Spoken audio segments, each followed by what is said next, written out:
Is this thing on? Welcome back to Big Mouth and fancy seeing you here in June. A very welcome, my friend, and especially my enemies. Come in, sit down, no touching.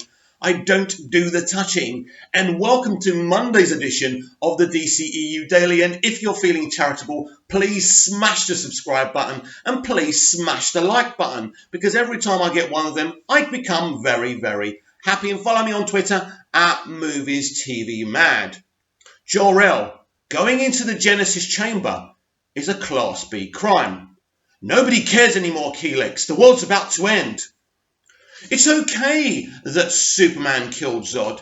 He stopped him from killing that family. Now, one quote is what Jor-El says to Keelix, is a conversation between Jor-El and the artificial intelligence that is Keelix in Man of Steel. And the other one is a defense of Superman breaking Zod's neck in Man of Steel. Now, I've never had any issue with Superman killing Zod. I thought it was a breathtaking moment, a shocking moment, and anything that causes such vibrant debate is a beautiful thing. It keeps people talking about your film, which is what Zack Snyder always wanted. But I was thinking about this. Today in the UK, in Parliament, the Prime Minister Boris Johnson will ask for emergency powers. He will justify having these emergency powers because people are dying, because the coronavirus is so fast spreading and so easy to catch. The health service, the NHS, just can't keep up with it. They don't have the beds, they don't have the doctors, and their doctors and nurses are catching the coronavirus themselves. It is an epidemic of mass proportions. So he's saying the means justify the ends. So when we justified Superman killing Zod, we said the means justified the ends. When Jor-El's going to break into the Genesis chamber, he says nobody cares because the world's about to end. The end justifies the means. But does it? When Boris Johnson gets these emergency powers, and with his majority, he will, right? Will he give them back when this situation is hopefully solved? And we don't know. Is this the beginning of the end of the world, right? Is this the coming apocalypse? We don't know. But we do know in Man of Steel that Zod taking over the planet Krypton is the beginning of the end. Now, Zod is justified in a lot of ways to do what he's doing, because what the council have done is despicable. They have led to the destruction of their own planet. But guess what? So have all our governments around the world, because they knew months in advance that this virus was coming. But they did nothing and hoped for the best, because you don't want to close off the world unless you have to. You don't want to stop making capital in a capitalist state unless you have to, right? But does the means justify the ends, right? So we can talk about that within the narrative of Man of Steel, both in what Jor-El's doing, both in what Zod's doing, and again what Zod's doing on Earth, which is basically changing the environment of the Earth so the Kryptonians can live, even though the humans will die. Does the ends justify the means?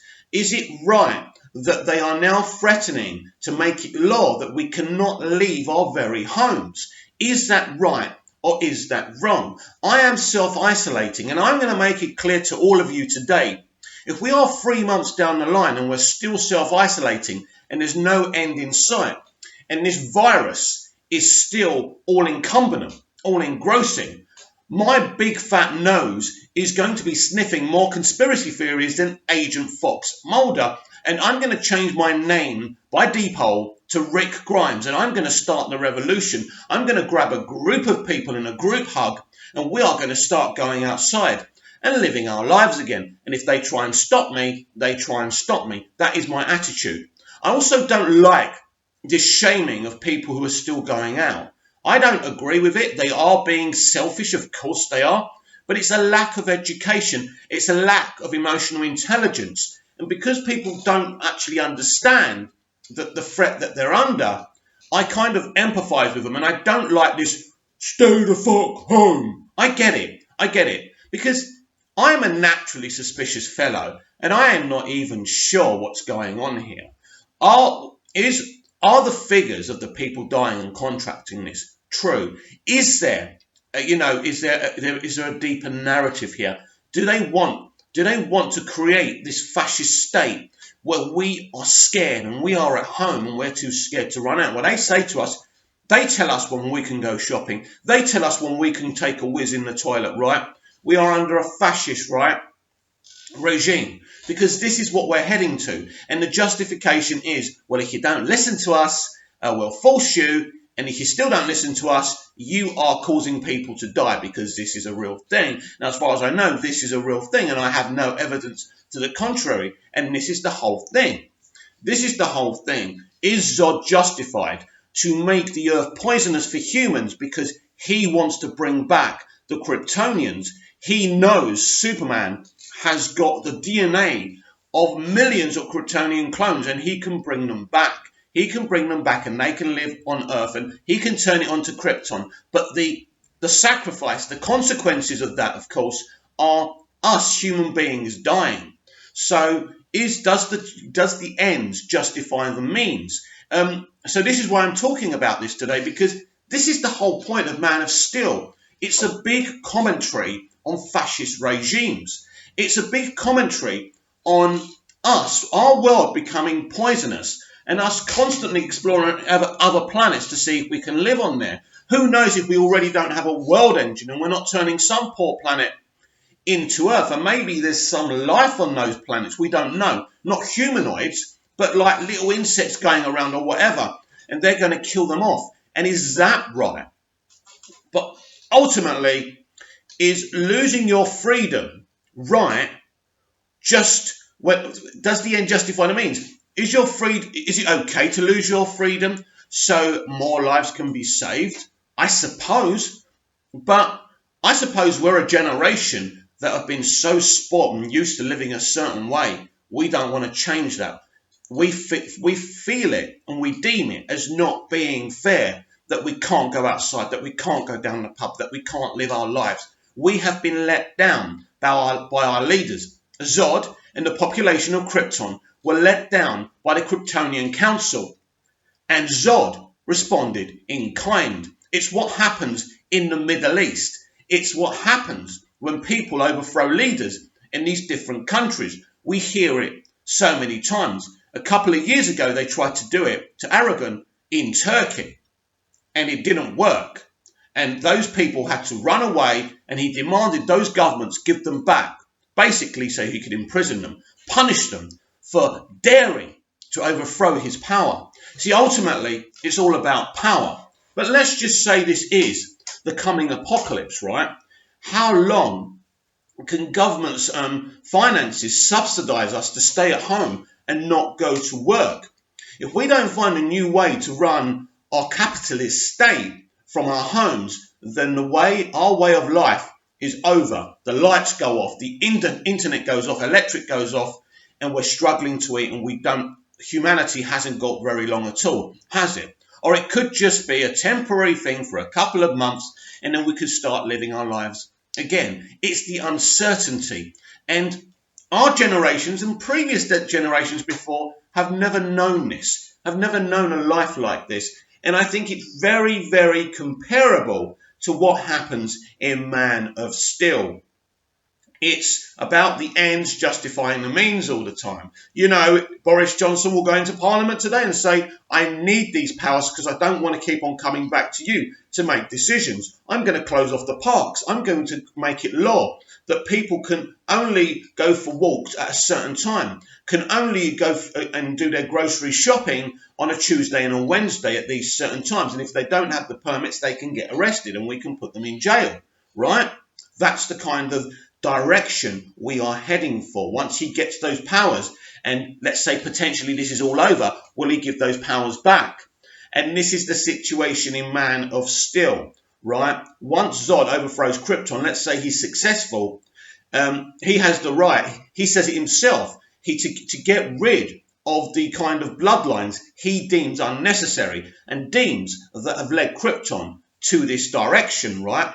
And it's the same with what's going on in the real world. Should Trump have all the powers he needs? Dangerous, right? Should Johnson have all the powers he needs? Dangerous, right? And this is what I love about Man of Steel. It puts that into question. Should Superman break Zod's neck to save 3 human beings' lives? It's different, and it's the same, because we see Superman as our hero, a pure-hearted character that has to do a terrible deed that's going to be with him for the rest of his life.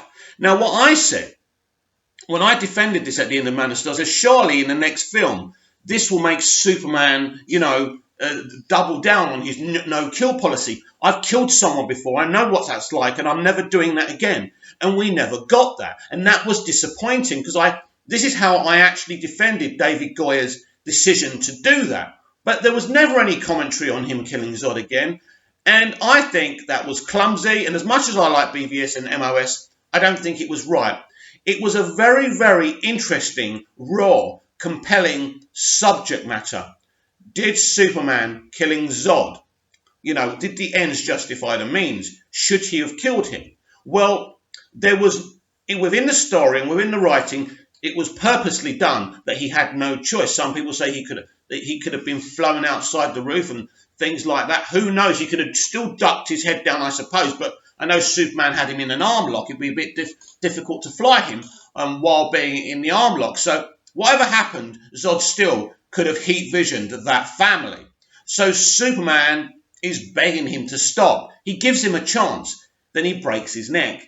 Ultimately, he gives Superman no choice. Now, if this virus is real and it's a real threat, and this is not humanity's way to change the way we live, we don't know. Maybe something else is coming. Maybe outside is so poisonous to us for other reasons. They're lying to us to keep us indoors for our own protection. But these are just paranoid delusions from someone thinking outside the box all the time. But what I think is very, very interesting, the comparability to what happens on Krypton and what happens on Earth in Man of Steel to what's going on today. It's a scary, uncertain time. And when it is a scary and uncertain time, people panic and they make decisions and they attack other people on the planet, like we're seeing people attacking people who are implementing the self-containment and the people who are not. That you're selfish. How can you do it? We see the groups of people. But of course, are these live videos even? Or is this part of the scaremongering? Is this part of the agenda, right? On Saturday night, I was told 600 people died in Italy. Going on Twitter, people said it was 700 and 800 and 900 and 1,000. You see how the thing becomes bigger, bigger and bigger, and you don't know what's true and what's fake. Twitter's the worst place to be in a situation like this, because all it does is shit you up and make you more paranoid. And this is what happened on Krypton. Fear and hate led Zod to overthrow the Kryptonian Council, and the consequences of what he does on Krypton and how Krypton explodes, nothing to do with Zod, by the way, leads him to try and procure a way to bring back the Kryptonians. This is what we're seeing right now. Should Boris Johnson be given these powers? Is it okay for Jor-El to go in the tank and, take what he's about to take? Does the ends justify the means? That's a question I want you to answer in the comments down below. So please like, share and subscribe. Please comment down below. And I'll be back tomorrow with more major talking points in the DCEU Daily. See you again soon.